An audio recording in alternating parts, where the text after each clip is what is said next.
नमस्ते फ्रेंड्स, स्वागत है आपको फिर से मेरे यूट्यूब चैनल पे। फ्रेंड्स, अभी हम बात करेंगे सिफिलिस बीमारी के बारे में। यह एक सेक्सुअली ट्रांसमिटेड डिजीज है जो कि अमेरिका में बहुत तेज़ी से फैल रहे हैं। अमेरिका ने पिछले साल एक रिपोर्ट जारी की है और इस रिपोर्ट के मुताबिक 1,30,000 लोगों को यह बीमारी हो चुकी है। और इस रिपोर्ट की माने तो 1,30,000 लोगों में जो बीमारी सबसे ज़्यादा फैली है वो पुरुषों में फैली है। पुरुषों में यह बीमारी 81% फैली है और 81% में भी 53% वैसे पुरुष को यह बीमारी हुई है, यह बीमारी फैली है जिन्होंने पुरुष के साथ सेक्स किए हैं।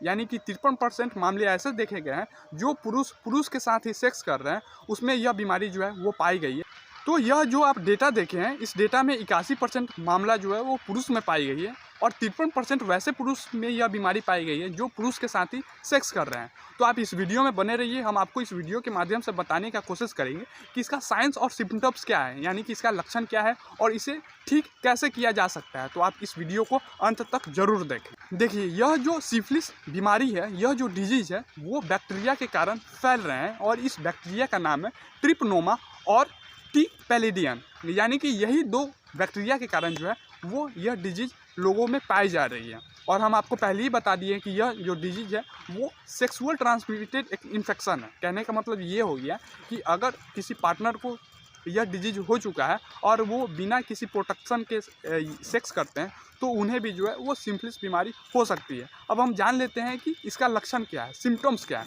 तो देखिए, सिफिलिस बीमारी जो है वो 4 स्टेजेस में होते हैं, यानी कि first stage, second stage, third या फोर्थ। ये चारों स्टेज जो है वो हम आपको अच्छे से समझाते हैं। देखिए, अगर सिफिलिस बीमारी किसी को एकदम इनिशियल स्टेज में हुए हैं, किसी को अभी अभी जो है वो सिफिलिस हुए हैं, तो उनमें क्या लक्षण दिखे जाएंगे। तो देखिए, जो प्राइवेट पार्ट होते हैं उनके आसपास जो है वो छाले पड़ने लगते हैं, है ना, लाल लाल जो है वो छाले पड़ने लगते हैं और वहीं से जो है वो पूरे बॉडी में जो है वो छाले फैल जाते हैं। यानी कि पहले पहले जो है उनके प्राइवेट पार्ट में ही छाले पड़ने लगते हैं और धीरे धीरे जो है वो पूरी बॉडी में फैल जाते हैं। हालांकि यह जो सिम्टम्स है वो 3 महीना में अपने आप ठीक हो जाता है। कहने का मतलब ये है कि इनिशियल स्टेज में अपने आप ये जो है वो ठीक भी होने लगता है, लेकिन जैसे ही ये इनिशियल स्टेज के बाद जो है वो सेकेंड स्टेज में जाती है तो सेकेंड स्टेज में इसे लक्षण जो है वो थोड़ा और बढ़ जाता है। सेकेंड स्टेज में जो आपको लक्षण दिखेंगे वो थोड़े से बदले बदले से दिखेंगे। आपको जो है वो सिर दर्द होने लगेगा, बदन में जो है वो दर्द होने लगेगा, आपको जो है वो हमेशा बुखार लगा रहेगा, है ना। और यह जो सिम्टम्स जो है वो लगभग आपको 6 महीने तक दिखने को मिलेंगे। यानी कि बदन दर्द, बुखार, खांसी, जुकाम, ये सब जो है वो लगातार 6 महीना तक जो है वो आपके सिम्टम्स आपके बॉडी में दिखेंगे। अब जैसे ही सेकेंड स्टेज के बाद यह जो सिफिलिस है वो थर्ड स्टेज में पहुंचेंगे, जब आप इलाज नहीं करवाइएगा तो यह बीमारी जो है वो थर्ड स्टेज में पहुंचेंगे और थर्ड स्टेज में जो है वो सिम्टम्स और ज़्यादा बढ़ जाते हैं और ज़्यादा हानिकारक सिम्टम्स आपको देखने को मिलेंगे। इसमें पैरालिसिस जो है वो मार देता है और आँख से जो है वो रोशनी गायब हो जाता है। यानी कि आप जो है वो अंधे भी हो सकते हैं अगर आप इलाज नहीं करवाएंगे और थर्ड स्टेज में चले जाएंगे तो। अब हम बात कर लेते हैं कि सिफिलिस बीमारी को ठीक कैसे किया जा सकता है। तो देखिए, अगर आपको इनिशियल यानी कि शुरुआती स्टेज में ही ऐसा लगे कि हमें जो है वो प्राइवेट पार्ट में चकत्ते हो रहे हैं और इसके साथ जो है पूरे बॉडी में चकत्ते फैल रहे हैं, तो उसी समय आप डॉक्टर से आप अपना ब्लड टेस्ट करवा लीजिए।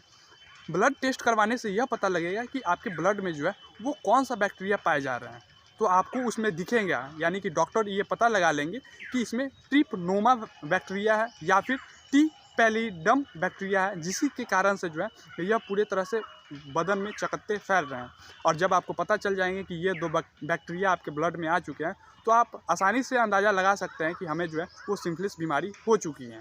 तो देखिए, इसके लिए जो है वो एक एंटीबायोटिक लगाई जाती है। जब जैसे ही पता चलेगा कि सिफिलिस बीमारी हो गई है तो डॉक्टर जो है वो एंटीबायोटिक इंजेक्शन लगाते हैं।